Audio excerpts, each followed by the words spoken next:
Hello and welcome to a CraftySniper almost technical video. Right, the last thing you want to see me do is anything technical, but I have to do this because I'm really impressed with this. As you can see, this is the rear end of an SRS, and this is a box that did contain a Bolt M HPA engine by Wolverine. It doesn't contain it anymore because it's now actually installed. And I decided to do this little video just to show you guys my thoughts and show you the engine and show you what the rifle looks like now. I'm not going to take the rifle apart, basically because this now works. So all intents and purposes this now works, it's airtight and shoots brilliantly. So I just want to, like I say, show you guys the back end of an SRS. So a little bit of background information. This is a Gen 2 26-inch left-hand SRS. Do believe the left-handers now quite rare out there. Don't know whether Silverback are starting to make them anymore, but this basically is my SRS, my first SRS. I have two of them in my collection. I have a Gen 1 SRS. That's staying entirely spring. But because I had two, it allowed me to tinker with Wolverine's brand new Bolt M engine. For those of you that are in the know or would like to know, it also is available for the TM VSR10, the JG Bar 10, and the Aries Striker. Those three have already been released over, I don't know how many months, years. I think the Aries Striker was the last one before the SRS to be released. The SRS, as of me making this video, has been out for about 2 weeks. I ordered mine through HPA airsoft in the UK, pre-ordered it, and it's here about a week after, 2 weeks to a week to 2 weeks even after Wolverine Airsoft actually released theirs in the United States. So that's all over with. Installation process of the whole engine system. How hard was it? It wasn't. It really wasn't. It was dead simple, actually. A little bit of watching the video is required. Wolverine Airsoft have put up a video installation process for the SRS, and I really do recommend that you watch this video before you start tinkering with your SRS. It is quite self-explanatory how it all goes together, but it's best just to watch the video and see from the actual company who make it. So, obviously we're going to need to concentrate on the rear end of my rifle. Right, you have, in this particular SRS, 3 sections of the buttstock here. We'll call this one Section 1, Section 2, and Section 3.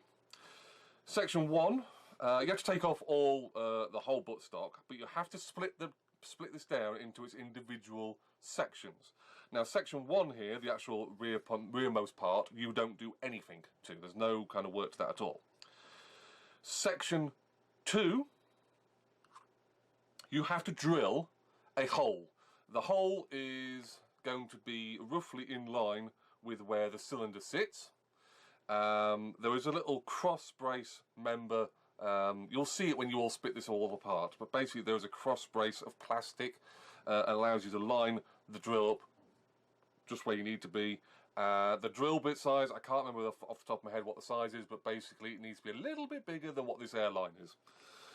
Once again, all the actual figures and drill bit sizes and all that kind of stuff you need will be on the Wolverine's video that they put up on YouTube.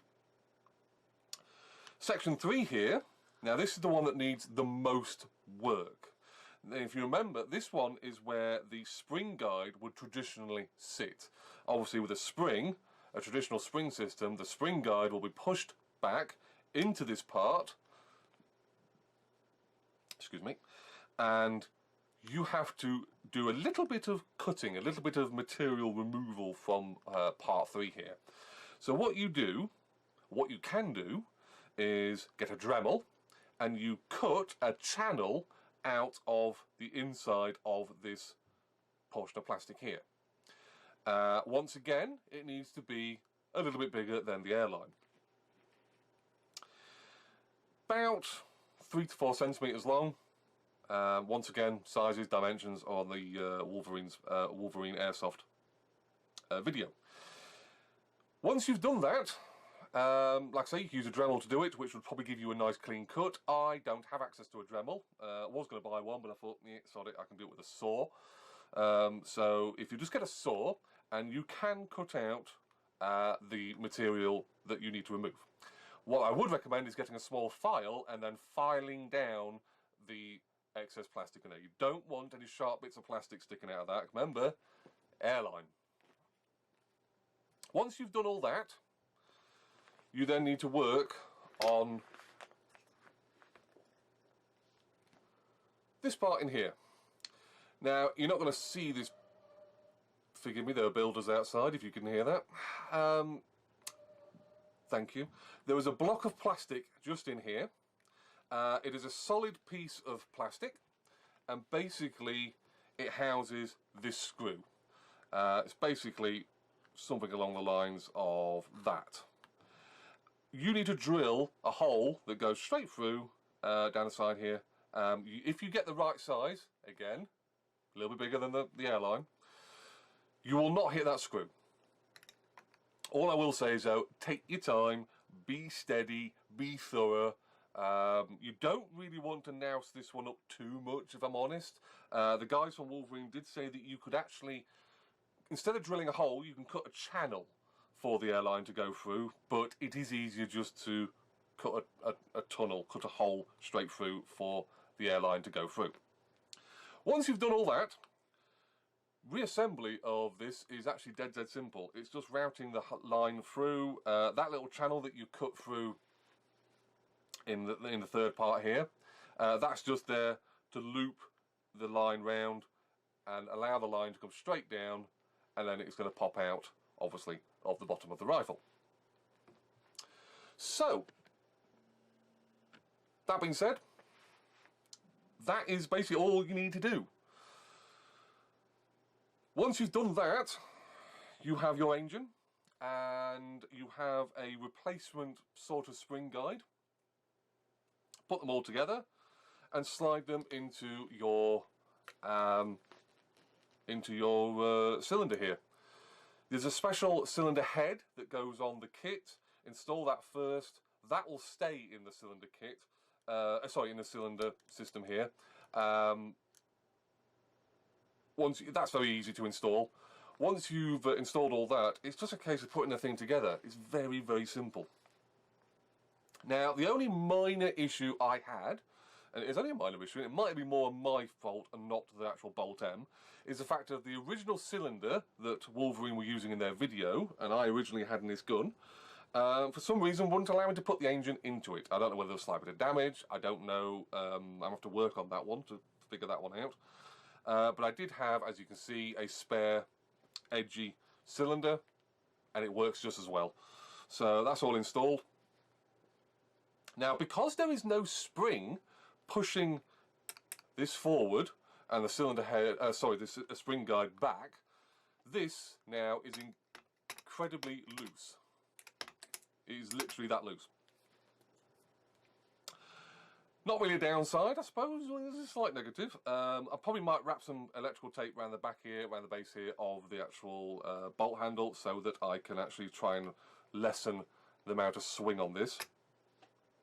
But you're probably wondering how much bolt pull you require to fire, or to at least get a BB through to the gun. Normally, if it was a spring power system, you'd obviously need to pull it back to here. And obviously, the more you pull it, heavier spring, you know, it is a bit of a faff, shall we say. All you have to do now is pull it back that far. That is literally, what, less than half the distance you have to pull this back. When it's pressurised, obviously at the moment it isn't, but when it's pressurised, as you pull the bolt back, you'll hear and feel a small click, which is how far you need to pull back. You can't pull it back any further than that, but you will feel a small click. Once you've done that, bolt forward again, that's it. And obviously, no air in this system, but if you pull the trigger, it would fire. Now, downside, if I can think of one, it's a little bit noisier than I was expecting, if I'm honest. There is a bit of a pop coming from this section here every time you pull the trigger. That might be because of the PSI I was running at. I think it was about 110 PSI. Should be within its safety range for it working, but there was a bit of a pop coming from the rear end of the gun. There is nothing noise-wise coming from the front end of the gun other than a little puff of air. Absolutely dead silent out the front end. I can imagine this whole system being extremely quiet when it comes to actually firing it outside. At the moment I've only fired it inside, which amplifies the noise, obviously. This whole system, even though it does pop at the when you pull the trigger, like I said, is still quieter than a fully M150, M160 style spring. You know, you get that whack as you're releasing the spring. You don't get that noise, obviously, because there's no spring in this HPA engine. So I know a lot of people have said, brilliant, fantastic, awesome, brilliant piece of kit, can't wait to see it. There has been a few people saying, why would you want a HPA and SRS? For those people, and I know you'll put these comments up on the video, I've got two SRSs, so it makes sense that one is HPA'd, one is spring. I wouldn't have done this if I only had just this SRS. Two, follow-up shots. Follow-up shots on this are going to be ridiculously easy to achieve. I'm a left shooter, so obviously I have a left-handed system here. And I can get follow-up shots off extremely quickly. That doesn't mean I'm going to abuse, and I do not abuse, the rapid fireness of a HPA system on a sniper rifle, so we'll forget that. But it means I can move a lot more smoothly and a lot quicker when I need to, but a lot methodically when I'm loading the weapon up for a follow-up shot. And obviously the big benefit is silence at the front end. I'm hoping that if I'm camouflaged, this whole system now is going to be ridiculously quiet when it comes to people trying to find out where the hell that shot just came from. In theory, this system can still work up to 3 joules. I believe people have said they've had results of 3 joules. Obviously, that means ramping the PSI up on your regulator. I don't know what the regulator range is, or what the PSI range is on this. I would have to look at that. It doesn't actually say. But in England, 2.32 joules with a 0.2 gram BB is, 500 feet per second with a 0.2 gram BB equates to 2.32 joules. That is our limit. So yeah, this gun beforehand shot under the limit, even up to 0.48. I have 0.5 somewhere sat in the collection. I've never tested them, but this HPA system will be exactly the same, only it's going to be immensely easy to use, and I am super happy. So yes, as of this video being made, I do believe I'm off to Combat Zone on Sunday, so this being Saturday. So I will be testing this. It won't be going out on an actual match, but I need to test the system actually works. The only work I need to do now is to trim down this airline here, because that is fantastically long. I also have another airline connected to the end of this, which connects to my regulator, which means I've got about, I don't know, 10 meters worth of line, if I'm honest, in total. So yeah, I just thought I'd do this video. Actually, really impressed with Wolverine's Bolt M so far. We'll find out what it's like when I go to an actual range and see what it does out in the field. So yes, stay tuned for more information when it comes to this HPA SRS. And who knows, if this works as good as I'm hoping it to, I have an Aries Striker that doesn't get much use due to the fact that the SRS is just plainly better.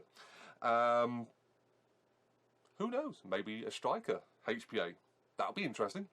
So anyway, if you've got any questions or comments about the Bolt system or the SRS, you know the drill. Plonk them on Facebook, plonk them on the comments underneath this video, and I will answer any and all questions. So stay safe, and I'll be seeing you guys at an airsoft site very soon.